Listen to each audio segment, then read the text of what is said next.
All right, listener, you ready for this? We're taking a deep dive today into the world of boundaries, specifically in relationships. You sent us this lecture, and it is packed with good stuff. So we're going to really unpack it for you, and hopefully we can all learn a thing or two. You hit the nail on the head there. When it comes to boundaries, people have the wrong idea sometimes. They think it means being closed off or, like not wanting to be around people. But actually, it's really all about setting yourself up for success in relationships, creating a space where everyone feels comfortable and heard. I love that. It's kind of like setting those invisible fences, right? But those fences actually make the yard more fun to play in. Precisely. And you know what? Science is even starting to back this up. There was this one study that really stood out to me. Researchers found that people who are good at setting boundaries actually had, get this, 30% less stress and anxiety in their relationships. Wow, 30%. Okay, so less stress, less anxiety. Sign me up.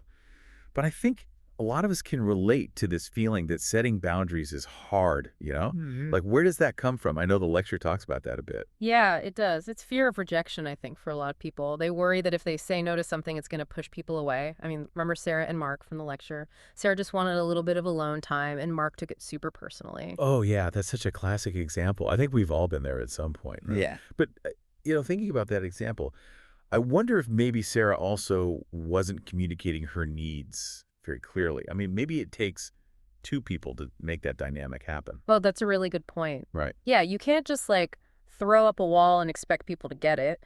Clear communication is definitely key. It's not enough to just say no. You got to explain why that no is important to you. Like in Sarah's case, maybe she could have said something like, hey, I just need some time to recharge so I can be fully present with you later. Right, because it's not about rejecting the person. It's about protecting your own energy. But the lecture also points out that sometimes it's not just about our own personal hangups, right? Like sometimes cultural norms can make boundary setting even harder. Oh, absolutely. There are definitely some cultures where selflessness is the most important value. And in those cultures, sticking up for your own needs can feel almost wrong. Yeah, it's like you're battling against generations of social programming. It can feel that way, for sure. But understanding the different types of boundaries, I think, can really help us navigate these situations. And luckily, the lecture lays out those different types pretty clearly. We have physical, emotional, sexual, and mental. So let's start breaking those down, shall we? Let's do it. For me, emotional boundaries are often the trickiest. It's all about learning how to kind of manage your own emotional energy and knowing where your feelings end and someone else's begin. So I guess what you're saying is it's not about becoming some emotionless robot. It's about recognizing which emotions are yours to own and which ones aren't. Right. Exactly. And, one technique that I find really helpful is using I statements. Instead of saying, you make me feel bad, you could try saying something like, I feel hurt when, It shifts the focus back to your own experience without blaming the other person. Ooh, that's a really good tip. I'm going to try that. Okay, so we've got emotional boundaries. What about physical boundaries? I think the lecture mentioned that those can even be different across cultures. Oh, for sure. Think about it. In some cultures, it's totally normal to greet someone with a kiss on the cheek. And in other cultures, that would be considered way too intimate. Physical boundaries are really all about your personal space and how you're comfortable being touched. So basically, respecting everyone's comfort levels, which we all know can be totally different. Okay, moving on to sexual boundaries then. I feel like those are pretty self-explanatory. But are there any nuances that we should be aware of? Well, I think the biggest thing is open communication and consent. It's about feeling comfortable expressing your desires and limits to your partner and making sure that those are respected, of course. It's actually pretty interesting. There's research showing that couples who talk openly about their sexual boundaries tend to have much higher levels of relationship satisfaction. That makes sense, right? When you feel safe and respected in that intimate space, it just deepens the connection. All right, and last but not least, we have mental boundaries. Right. So mental boundaries are all about protecting your mental and emotional energy, especially when it comes to certain topics, beliefs, or even just ways of interacting. Oh, so like that friend who always wants to debate politics, even though you've told them a million times that you just don't want to talk about it. Exactly. You have every right to say, hey, I'm not comfortable discussing this right now. It all comes back to that power of no, doesn't it? But the lecture actually presents a really interesting perspective on saying no. Oh, yeah, it does. It actually argues that being able to say no is a sign of emotional intelligence because people who can set healthy boundaries are generally better at managing their emotions, communicating their needs, and just having healthy relationships overall. Yeah, I guess that makes sense. If you're constantly saying yes to Yeah. things that drain you, you're going to end up feeling resentful and burned out. Exactly. But you know what else I thought was interesting?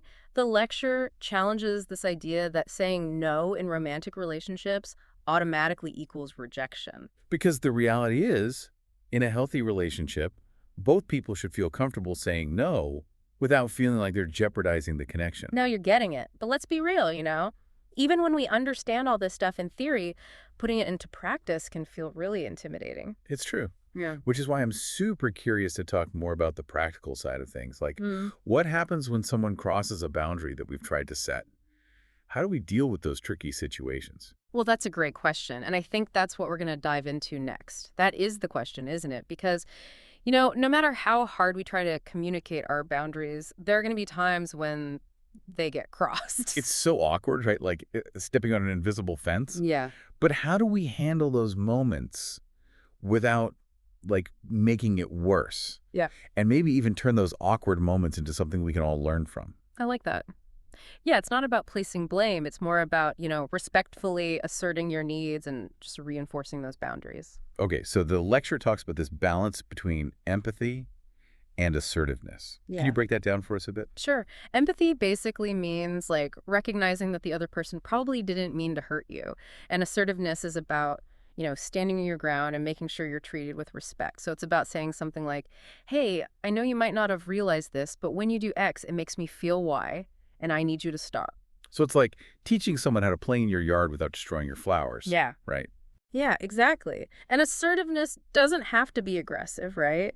Like, remember the example from the lecture with Tom and Lisa? Tom was feeling totally overwhelmed by Lisa's constant calls after work. Oh, yeah. Poor Tom, he was at his limit. But he didn't, like, yell at her or anything.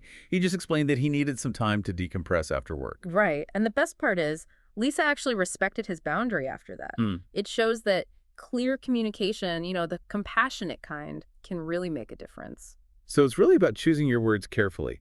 But what about those situations where words just aren't enough? What if someone keeps crossing your boundaries even after you've talked to them about it? Yeah, that's tough. That's when you might have to, like, take more concrete actions. Maybe it means limiting contact with that person or, even ending the relationship altogether. That's a hard decision, especially if it's someone you care about. It is hard, but you got to prioritize your own well-being, right? The lecture also made a really interesting point about how, the whole concept of no can be misunderstood in relationships, especially in romantic relationships. You mean like some people might see it as rejection or abandonment? Exactly. It's like they don't get that healthy relationships are built on mutual respect and that each person needs the space to say no without feeling like it's going to ruin everything. So it's kind of like learning a new dance.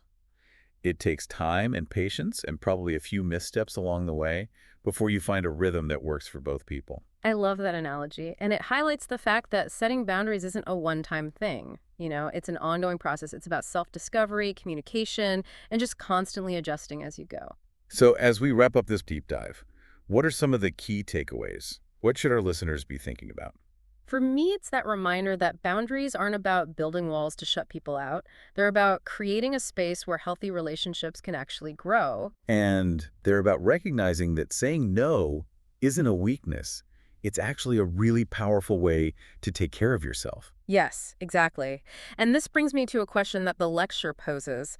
We've been talking about boundaries in our relationships with other people, but what about the boundaries we set with ourselves? Whoa, that's deep. I've never really thought about it like that before. It is deep, isn't it? Think about it. Like, do we allow ourselves enough rest? Do we push ourselves too hard? Are we kind to ourselves? You're right. Setting those internal boundaries is probably just as important as the ones we set with other people. Absolutely. And that, my friend, is something for all of us to ponder.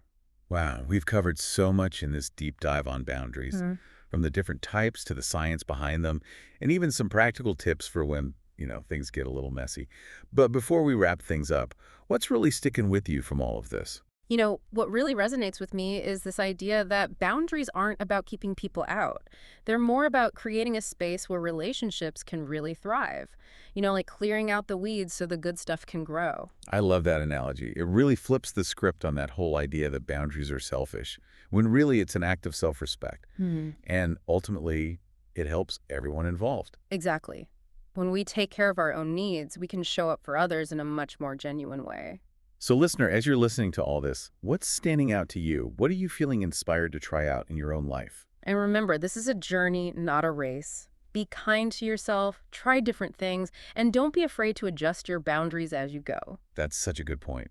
It's not about being perfect, it's about progress. And there are so many resources out there if you need support. Books, articles, therapists, support groups, all kinds of stuff. Yeah, it's like having a whole cheerleading squad for your boundary. But before we go, I have one last thought to throw out there. We've been talking about boundaries in our relationships with other people. But the lecture also mentioned something really interesting: setting boundaries with technology. Ooh, that's a good one. It's so easy to get caught up in the constant notifications and emails and social media. Like we're expected to be available 24/7. Right. So how can we apply these same principles of boundaries to our digital lives? How can we create a healthier relationship with technology? Now that's a deep dive for another day, but definitely something to think about. For sure. Because at the end of the day, setting boundaries, whether it's with people or technology, is about taking back control of our time and energy. Hmm. It's about creating a life that feels good and that aligns with our values. So listener, as you navigate all the ups and downs of life, remember that you have the power to set healthy boundaries. Boundaries that help you thrive. Until next time, happy boundary setting.